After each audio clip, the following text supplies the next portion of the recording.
ইসলামী শিক্ষায় ৫ ওয়াক্ত নামাজ অত্যন্ত গুরুত্বপূর্ণ ফরজ ইবাদত।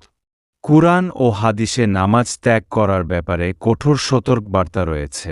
তবে শাস্তির বিষয়টি কয়েকভাবে বোঝা হয়।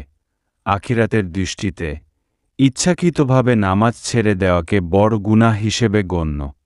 ইসলামী বিশ্বাস অনুযায়ী আল্লাহ তাআলার ক্ষমার কোনো নির্দিষ্ট সংখ্যাগত সীমা নেই যে কি এতগুলো গুনাহ করলে আর মাফ হবে না বরং কুরআনে আল্লাহ বলেছেন যে তিনি সব গুনাহ ক্ষমা করতে পারেন যদি বান্দা আন্তরিকভাবে তওবা করে। কুরআনে বলা হয়েছে, হে আমার বান্দাগণ, যারা নিজেদের ওপর জুলুম করেছ, তোমরা আল্লাহর রহমত থেকে নিরাশ হজো না।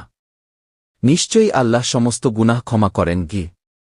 সূরা আইজুমার ৩৯-৫৩ সাধারণভাবে তোবার কয়েকটি শর্ত উল্লেখ করা হয়।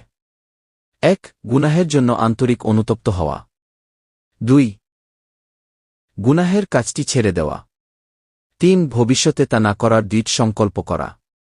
৪. যদি অন্য মানুষের অধিকার নষ্ট হয়ে থাকে, তবে তা ফিরিয়ে দেওয়া বা ক্ষমা চাওয়া। তবে ইসলামে একটি গুরুত্বপূর্ণ বিষয় হল, মানুষ জীবিত থাকা পর্যন্ত এবং মৃত্যুর পূর্ব পর্যন্ত তওবার সুযোগ রয়েছে। তাই গুনাহের পরিমাণ যতই বেশি হোক, আন্তরিক তওবার দরজা বন্ধ হয়ে যায় না।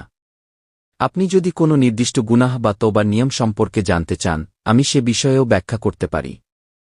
ইসলামী শিক্ষায় ৫ ওয়াক্ত নামাজ অত্যন্ত গুরুত্বপূর্ণ ফরজ ইবাদত।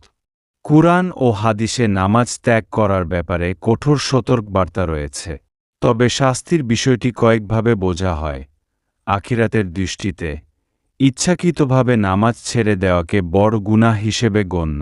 বরং কুরআনে আল্লাহ বলেছেন যে তিনি সব গুনাহ ক্ষমা করতে পারেন যদি বান্দা আন্তরিকভাবে তওবা করে।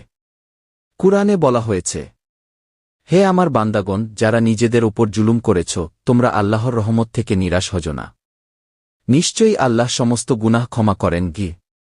সূরা আইজুমার ৩৯-৫৩ সাধারণভাবে তোবার কয়েকটি শর্ত উল্লেখ করা হয়। ১. গুনাহের জন্য আন্তরিক অনুতপ্ত হওয়া।